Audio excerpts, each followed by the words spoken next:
What's going guys, Filip here, and today I'm bringing you a quick tutorial on how to overline your characters in Microsoft Office Word. And when I say characters, I mean letters, symbols, text, and yeah, whatever. So first let's get to text right here. Hello, I am a banana. Go ahead and mark this. Go over to Insert, or the second tab from the left.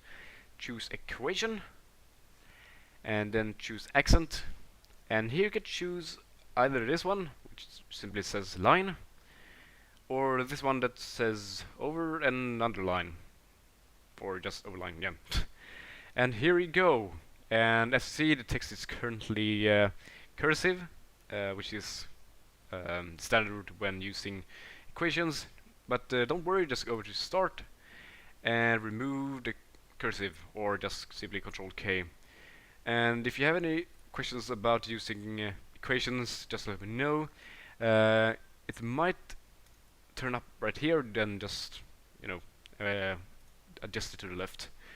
And yeah, this has been it. I think there are some other solutions, but this is the one that I found it to be easiest. And if you have any further questions, let me know. And yeah, I wish you a fine day, and until next time, hasta luego!